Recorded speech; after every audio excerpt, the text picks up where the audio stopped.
Can you please take a minute and find Marijuana Today Daily on iTunes to rate and review the show? It goes a long way in helping new listeners find us and our audience grow. Thanks so much. This episode of Marijuana Today Daily is brought to you by our friends over at Curaleaf, one of the nation's top multi-state cannabis operators with 48 local dispensaries, 14 cultivation sites, and 13 processing facilities serving more than 150,000 registered medical marijuana patients. Check them out over at curaleaf.com, spelled Curaleaf. Good morning, Marijuana Nation. It's Tuesday, September 10th, 2019, and you're tuned in to episode 794 of Marijuana Today Daily. I'm your host, Shay Gunther, and I'll be walking you through today's marijuana news and headlines. As always, we have a full and busy day of cannabis news in our hands, so let's jump right into it. We start today off in Massachusetts, where yesterday I reported on the case of the 27-year-old mayor of Fall River, Massachusetts, Jaisal Correa, who was just arrested and has been charged with numerous counts related to him allegedly shaking down marijuana companies for $575,000 in bribes in exchange for permission to open up in his town. Naomi Martin and Dan Adams over at the Boston Globe have an important update on this one, as the case of Mayor Correa is renewing and expanding calls within the state to reform the system that gives towns and cities the power to decide which marijuana businesses get to open up, often with just one person in local government empowered to pick the winners and losers. The Cannabis Control Commission has mostly kept a hands-off approach to the host community agreements required for cannabis companies to open, with just one of its 5 members, Shalene Title, pushing for the creation of an oversight process, as generally those agreements have been abused by towns and cities, which have been able to demand from marijuana retailers higher percentages of sales on longer terms than state law allows. There's a lot of super interesting backstory and context here, so I'd suggest you swing over for the full dive in. Jamaica is on the verge of finalizing rules and regulations for how legal marijuana can be exported for sale. That's a pretty big step for the island nation long associated with cannabis, as its local domestic market is fairly limited, as the island only has just under 3 million residents.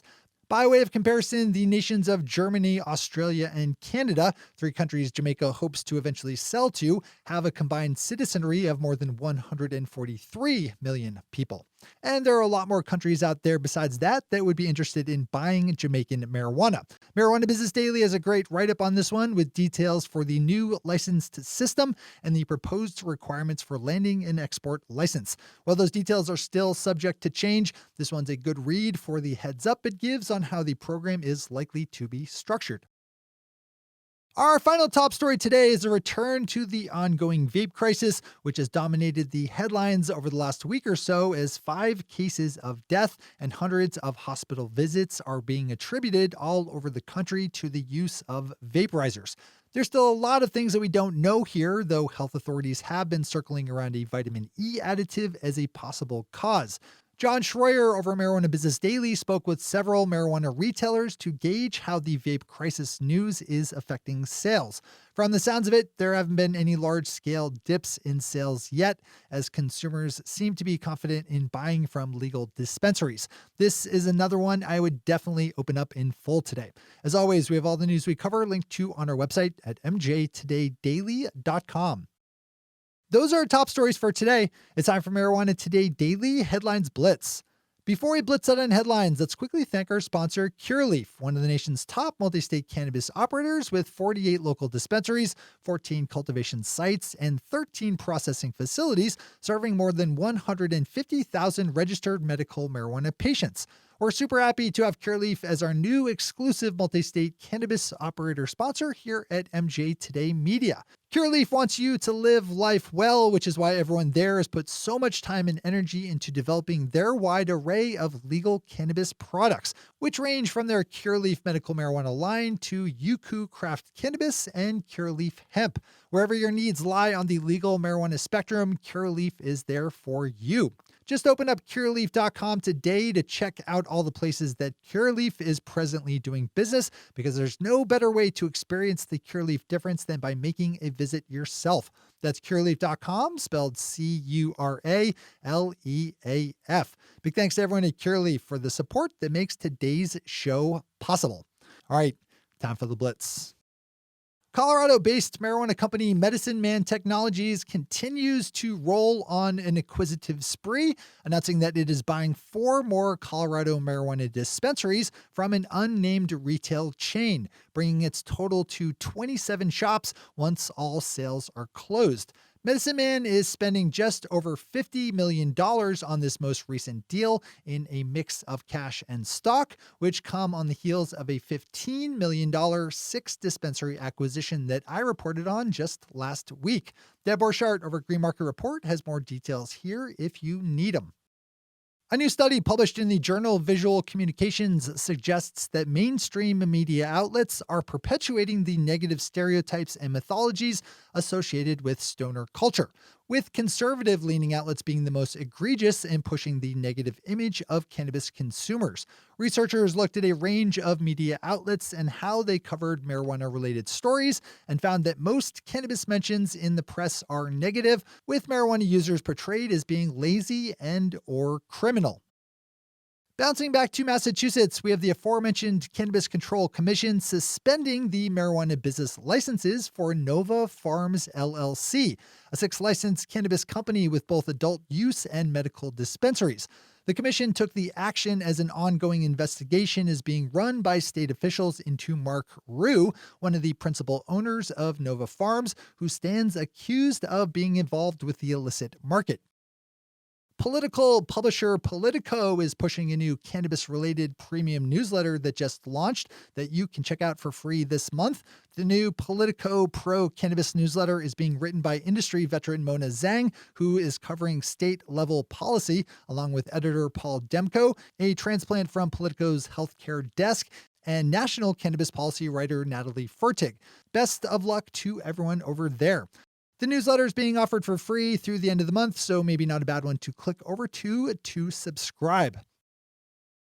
Canada's Global News picked up on a story up north that perfectly illustrates the problems with overly complicated marijuana possession expungement processes that rely on people to take action, as just 44 Canadians have been able to successfully land a pardon for low-level past cannabis charges out of the 250,000 or so thought to be eligible.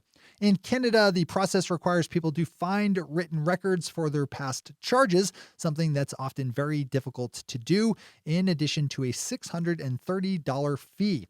Learn from this story. Vice is reporting that police in Fort Lauderdale, Florida, appear to be engaging in a campaign of theft, stopping travelers at the airport who they say smell of marijuana, who then have all the cash they're carrying taken by the cops, who claim it's suspected drug money. Most of the cases involve people going to California specifically. The official police line is that they are stopping people who are on their way to buy marijuana illegally, which sounds a little pre-crime-ish to me. Give this one a read. And finally for today, Zach Harris over at Mary Jane has another story that you really need to open yourself, as a deep case of injustice is being carried out in Missouri upon one Stephen Sutherland, a 60-year-old man living with numerous health issues that he had been treating with homegrown cannabis, right up until the 2016 police raid during which Mr. Sutherland was violently arrested. He was just sentenced to 10 years in prison for growing 21 plants in his basement and for having 3.5 ounces of flower. 10 years, 21 plants, 3.5 ounces of marijuana. Those numbers should not go together. Those are the headlines and news for the day. I'll be back with you again tomorrow morning with another information-packed episode of Marijuana Today Daily. But in the meantime, if you have any stories to share or feedback to give, zip us an email to headlines@mjtodaydaily.com. And while you're clicking around the interwebs, swing over to our website at mjtodaydaily.com to find links to all the news we cover. Thanks to our sponsor, Cureleaf, and to all of our awesome Patreon listeners for the support that makes this show possible. To join the illustrious ranks of the Patreon listeners yourself, swing over to our website at mgatodaydaily.com and click on that big blue button at the top of the page that says Become a Patron. I'm your host, Shay Gunther. Thanks for tuning in, starting your day with marijuana today. Today.